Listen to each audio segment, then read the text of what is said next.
Hi, I'm Kelly. I'm 35 years old and love to keep things neat and organized. I work as an auditor at a big company. My friends often tease me about how I always keep receipts and pay my taxes on time. But I believe these small habits help me stay in control of my life. Let me tell you how I met my husband, Brian. We met at a party hosted by our mutual friend, Julie.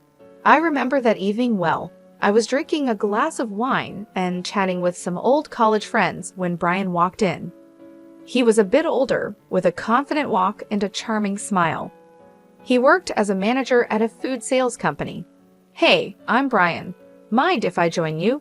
he asked, holding a beer and looking directly at me. "Sure, I'm Kelly.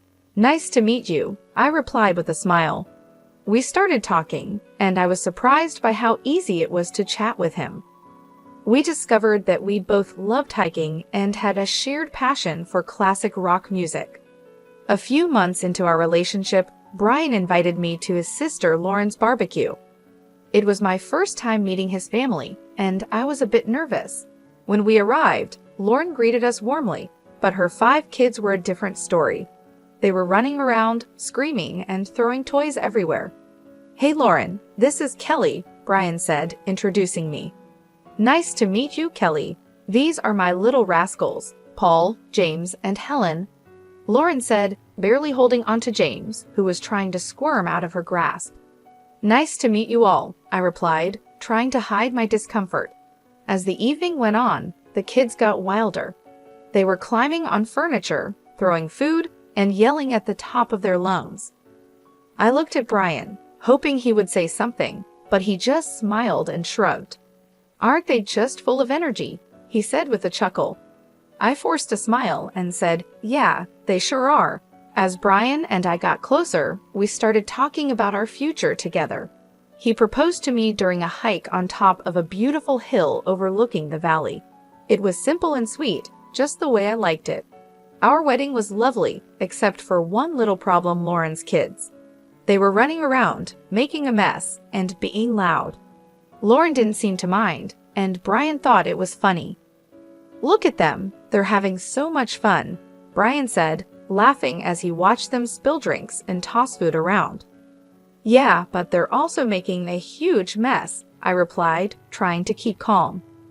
"Oh, come on, Em, they're just kids. Let them enjoy," he said, shrugging it off. I didn't want to spoil our special day by arguing, so I let it go, hoping things would get better once we settled into our new life together. After we got married, Brian and I decided to buy a house. We had been living in a rented apartment, but we wanted a place of our own. I was really excited about this new chapter in our lives. One evening after work, Brian and I sat down to talk about our finances and how we would manage the costs for our new home. "Kelly, we need to figure out how we're going to split the costs," Brian said, leaning back on the couch. "Yeah, I've been thinking about that too," I replied. "I can handle the furniture, appliances, and some art pieces. What about you?" "Well, I was thinking I could buy you a new car. I know your old one is giving you trouble," Brian suggested. I was surprised and happy. "Really? That would be amazing. My car is practically falling apart." "Yeah, I've seen it struggle. It's time you had something reliable," he said with a smile. We started house hunting right away. After a few weeks of looking, we found a beautiful house that we both loved. It was a bit expensive, but we decided it was worth it. Moving in was a busy process, but I was excited about decorating our new home. I spent a lot of time picking out furniture and appliances, making sure everything was nice and stylish. One Sunday, Brian surprised me with a new car. It was a sleek, shiny sedan, and I was thrilled. "Brian, this is incredible. Thank you so much." I hugged him tightly and exclaimed, "Thank you so much, Brian. This means a lot to me." "You're welcome, Kelly. You deserve it," he said, looking proud of himself. As we settled into our new home, things seemed to be going well. We both enjoyed our jobs and loved coming home to our cozy house. But small things started to bother me. Brian's laid-back attitude, which I once found charming, was beginning to annoy me, especially when it came to household chores. "Brian, can you help me with the dishes tonight?" I asked one evening after dinner. I had a long day at work. Can't we just leave them for tomorrow?" he replied, looking at me with pleading eyes. "Brian, we can't keep putting things off. I'm tired too, but we need to keep this place clean," I insisted. "Fine, I'll do it," he said with a heavy sigh as he got up from the couch. A few months into our marriage, I started worrying because I couldn't get pregnant. It was really stressing me out. I went to the doctor, and he told me to be patient, that it would happen when the time was right. Still, it was hard not to worry about it. Meanwhile, Brian's sister, Lauren, with her 5 kids, was visiting a lot. Lauren lived in a neighboring state, but you'd think she lived next door with how often she was around. Every time she came over, she'd unload all her problems with her husband on me. It was non-stop. During dinner, while we were trying to relax, she'd be at it, talking about her issues. "Kelly, you won't believe what Richard did this time," Lauren would start, rolling her eyes. "Lauren, can we talk about something else for once?" I'd ask, trying to steer the conversation away from her marital drama. "Oh, come on, Kelly, I need to vent." "You're the only one who understands," she'd reply, not getting the hint at all. And her kids were a nightmare. As soon as they stepped into our house, it was like a circus. They'd run around, fighting with each other, throwing food, and just being loud. After a long week at work, all I wanted was some peace and quiet, but that was impossible with those kids around. "Guys, can you calm down, please?" I'd say, trying to keep my cool as they tore through the living room. "Why are you always so uptight, Kelly?" Lauren would snap at me whenever I tried to get her kids to behave. "They're making a mess, Lauren. I just cleaned the house," I'd respond, feeling my patience wearing thin. "Well, maybe if you had your own kids, you'd understand," she shot back one day, her words hitting me like a punch in the gut. I was shocked by how insensitive she was, especially since she knew how hard I was trying to get pregnant. It felt like a slap in the face, and I couldn't believe Brian didn't say anything to defend me. "Brian, are you going to let her talk to me like that?" I asked, my voice trembling with anger and hurt. "Kelly, calm down. You're making a big deal out of nothing," he said, taking her side again. "A big deal out of nothing? She just insulted me in my own home," I shouted, feeling tears start to form. I was so fed up. I couldn't keep living like this, constantly being disrespected in my own home, with my husband always siding with his sister. It was clear that something had to change, and soon. One Sunday, Lauren showed up with her 5 kids. She dumped them on me and said, "Kelly, I need a break from parenting. I'm going shopping." I couldn't help but chuckle at her mention of parenting. The woman barely knew what that meant. Every time she was here, it was like a zoo. "Fine, Lauren, but you better be quick," I said, already feeling stressed. "Thanks, Kelly, you're a lifesaver," she chirped, grabbing her purse and bolting out the door before I could say anything else. Great, I thought, just what I needed. I was in the kitchen trying to cook dinner. It's a long process, and I like things done right. But with those kids running wild, it was impossible to focus. They were yelling, running around, and making a mess. "Guys, can you keep it down?" I shouted from the kitchen, hoping they'd listen for once. Of course they didn't. Suddenly, I heard a loud crash. My heart sank. I ran into the living room, and there it was, my grandfather's antique Chinese vase shattered on the floor. My chest tightened with anger and frustration. What happened here? I screamed, looking at the kids who were now standing still, looking guilty. "We were just playing," one of them mumbled, not meeting my eyes. "This vase is priceless. It's from my grandfather. Do you have any idea what you've done?"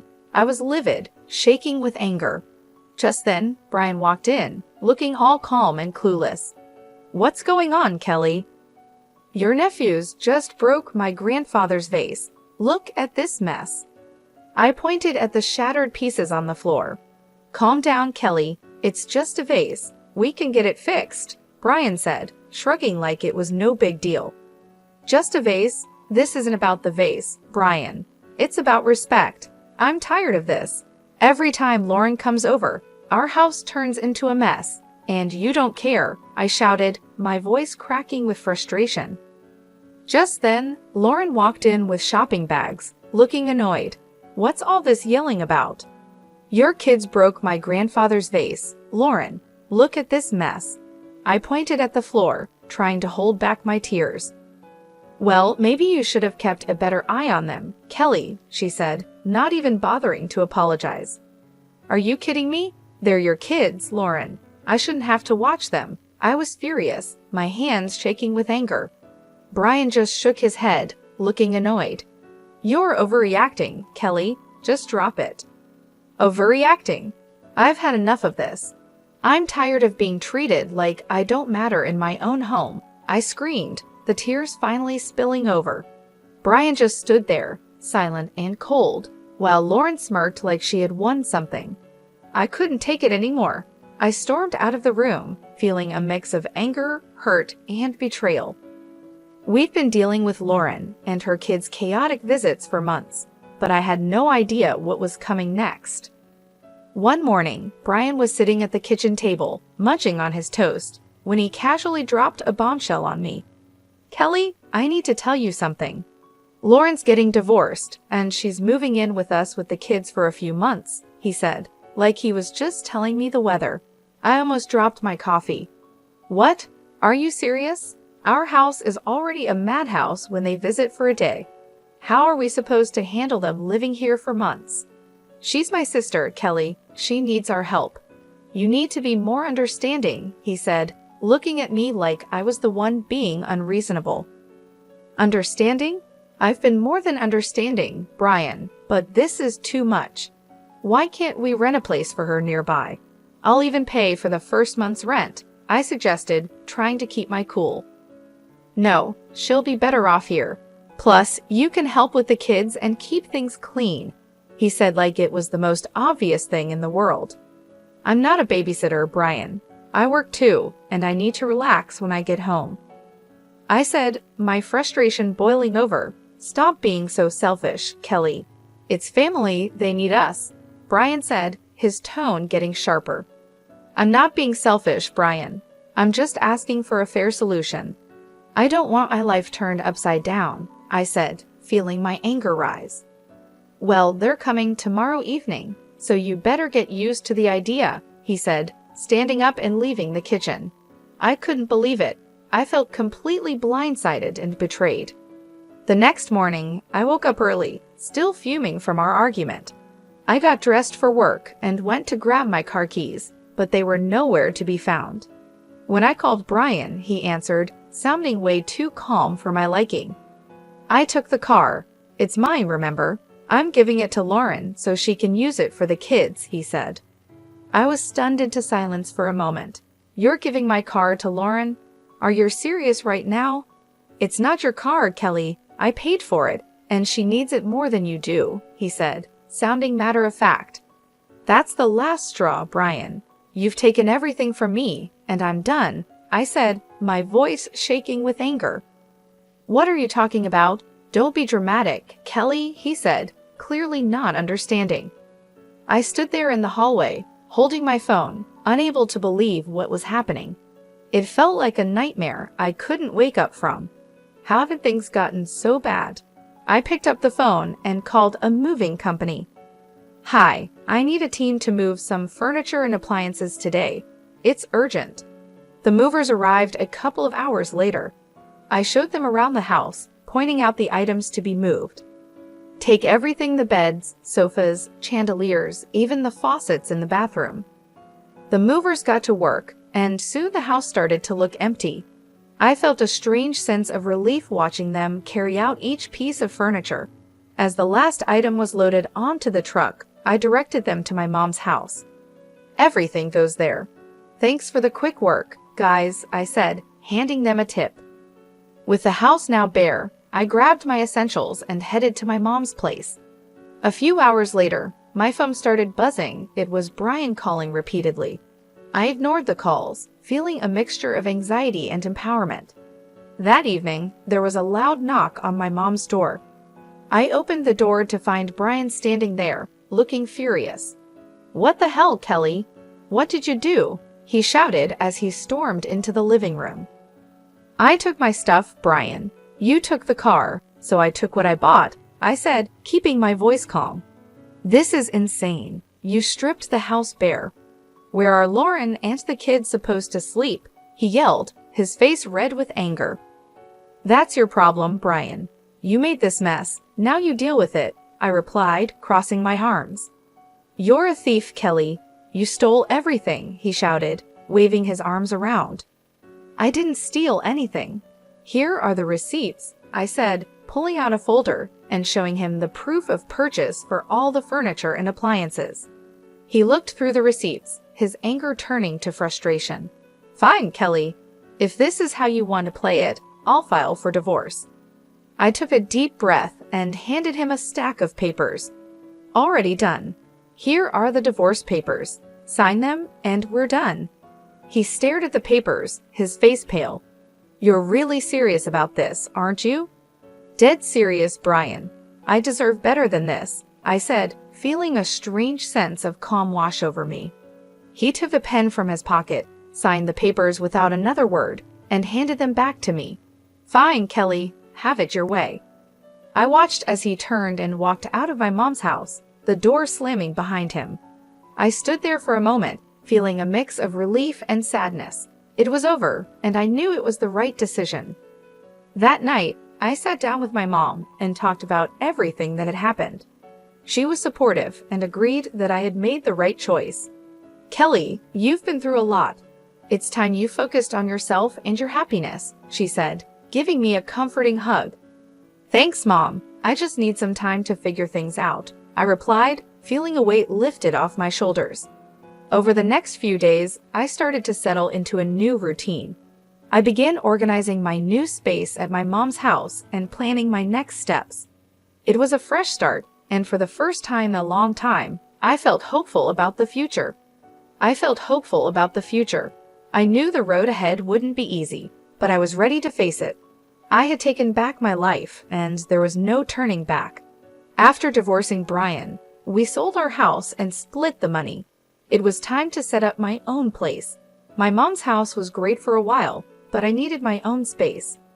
One afternoon, I was sitting in the kitchen with my mom, looking at listings on my laptop.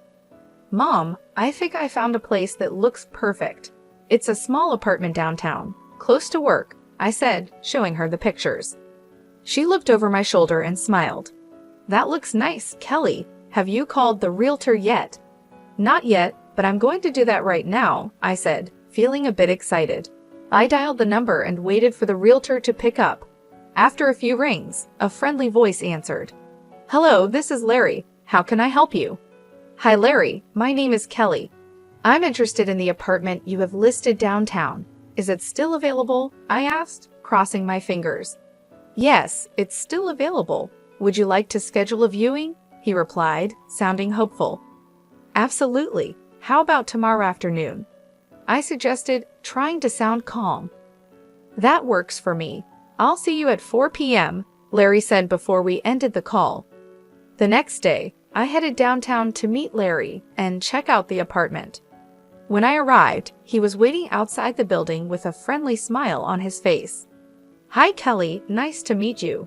Let me show you around, he said, shaking my hand. The apartment was small but cozy, just what I needed.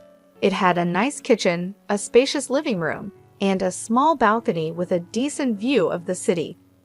This place is perfect, Larry. I'll take it, I said, feeling a sense of relief. After signing the lease and getting the keys, I started planning my move. I wanted to make this new space my own a fresh start. I spent the next few days packing up my things at my mom's house and arranging for movers to help me with the big stuff. On moving day, my mom and a couple of close friends came over to help. As we loaded the last box into the moving truck, I felt a mix of excitement and nervousness about this new chapter in my life. Kelly, this is going to be great for you. A fresh start is just what you need, my mom said, giving me a reassuring hug. Thanks, Mom. I'm really looking forward to it, I replied, smiling. We drove to my new apartment, and with everyone's help, we had everything unloaded and set up in no time. As I looked around my new space, I felt a sense of accomplishment and excitement for what lay ahead. I looked around my new place and felt a sense of pride and peace. It was the start of a new chapter, and I was ready for it. That evening, I invited my mom and friends to stay for dinner to celebrate the move. We ordered pizza and sat on the floor, surrounded by boxes and laughter.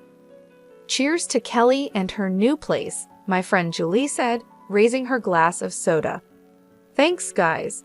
I really appreciate all your help and support," I said, feeling grateful. As the night went on, we talked and laughed, and for the first time in a long time, I felt truly happy and free. After the party, as I sat on my balcony looking out at the city lights, I thought about everything I had been through and how far I had come. I was proud of myself for taking control of my life and making the changes I needed. I heard from some mutual friends that Brian used his share of the money to buy a small apartment. Now he's living there with Lauren and her 5 kids. Brian's working 2 jobs to keep up with the bills while Lauren still isn't working. They're fighting all the time. One day, out of the blue, Brian called me.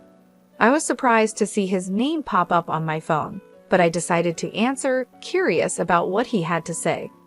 "Hello, Brian. What's up?" I answered, trying to keep my voice neutral. "Kelly, please just hear me out," he started, sounding desperate. "I know I messed up. I'm so sorry for everything. I didn't realize how hard it was for you with Lauren's kids." I couldn't help but laugh a little. "Really, Brian? You're realizing this now, after all this time?" "Yeah, I know it's late, but I'm serious. I've been thinking a lot, and I miss you. I miss us. Can we start over? I'm ready to move into your apartment and make things right," he said, his voice almost pleading. I chuckled, shaking my head in disbelief. "Brian, you've got to be kidding me. You think you can just waltz back into my life like nothing happened?" "Kelly, I'm serious. I'll do whatever it takes. I'll even take on more work to make it up to you," he said, sounding more desperate. "Brian, I've moved on. I'm happy now. I'm not looking to go back to that mess," I replied firmly. "Come on, Kelly. We can make it work this time. I've changed," he insisted. I sighed, feeling a mix of pity and frustration. "Brian, it's over. You need to focus on your life and your family." "I'm not interested in going back to that chaos," I said, trying to stay calm but firm. "Kelly, please, I'm begging you," Brian said, his voice breaking with desperation. "Brian, no. I found peace without you, and I'm not giving that up," I said, standing my ground. "Take care, Brian. I hope you find your way." I hung up the phone, feeling a strange mix of relief and closure. It was clear that Brian was struggling, but I couldn't let his problems drag me back into a situation I had worked so hard to escape. Later that day, I met up with Julie for coffee and told her about the call. We sat in our favorite little cafe, the aroma of fresh coffee and baked goods filling the air.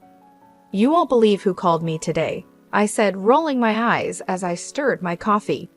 "Who?" Julie asked, raising an eyebrow and leaning in with curiosity. "Brian. He actually begged me to take him back and let him move into my apartment," I said, shaking my head in disbelief. Julie burst out laughing, nearly spilling her coffee. "Are you serious? What did you say?" I told him no, of course. "I'm not going back to that mess," I replied, smiling at the absurdity of the situation. We spent the rest of the afternoon chatting and laughing, and I realized just how far I had come since my life with Brian. I had built a new life for myself, one that was peaceful and fulfilling. I wasn't going to let anyone take that away from me. The cafe was a cozy spot, with warm lighting and soft music playing in the background, creating the perfect setting for our heart-to-heart conversation. As the sun began to set, casting a golden glow over the city, we decided to take a walk along the river. The cool breeze was refreshing, and the sound of water flowing gently against the banks added a calming effect to our stroll. "I can't believe how much has changed in just a few months," I said, looking out over the water, the lights from the buildings reflecting off the surface like tiny stars. You've come a long way, Kelly. I'm really proud of you, Julie said, giving me a supportive pat on the back. You're stronger than you think you know. Thanks, Julie. I feel like I've finally closed that chapter of my life, I said, a sense of relief washing over me as we continued to walk. I'm ready to move forward with confidence and joy. The next few days were busy but fulfilling. I started to settle into a new routine and began organizing my new space at my mom's house. It felt good to have my own place again, even if it was temporary. My mom's house was warm and welcoming, and she was incredibly supportive during this transition period. I spent a lot of time decorating my room, making it feel like my own little sanctuary. I put up some of my favorite artwork, arranged my books on the shelves, and set up a cozy reading nook by the window.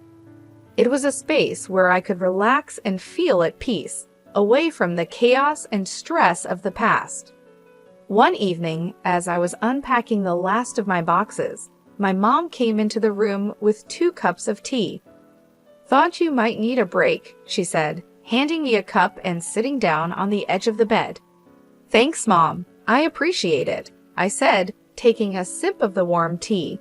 It was soothing, and the familiar taste brought a sense of comfort. "You've been through a lot, Kelly. It's time you focused on yourself and your happiness," she said, giving me a comforting hug. "You deserve it." "I just need some time to figure things out," I replied, feeling a weight lifted off my shoulders as I looked around my new space. Over the next few days, I continued to adjust to my new life. I started planning my next steps, looking into new opportunities and setting goals for the future. It felt like a fresh start, and for the first time in a long time, I was genuinely excited about what lay ahead. One afternoon, I decided to go for a walk in the nearby park. The weather was perfect, with a gentle breeze and clear blue skies. As I walked along the tree-lined paths, I thought about all the changes I had made and how far I had come. I felt a deep sense of satisfaction and peace, knowing that I was on the right path. I bumped into some old friends while walking and ended up spending the afternoon catching up with them. It was great to reconnect and share my experiences, and they were happy to see that I was doing well. We talked about old times, laughed about silly memories, and made plans to meet up more often. It was comforting to know that I had a strong support system and people who cared about me. As the sun set, I headed back to my mom's house, feeling content and hopeful. I knew the road ahead wouldn't always be easy, but I was ready to face it with courage and determination. I had taken back control of my life, and I wasn't going to let anyone or anything disrupt my newfound peace and happiness.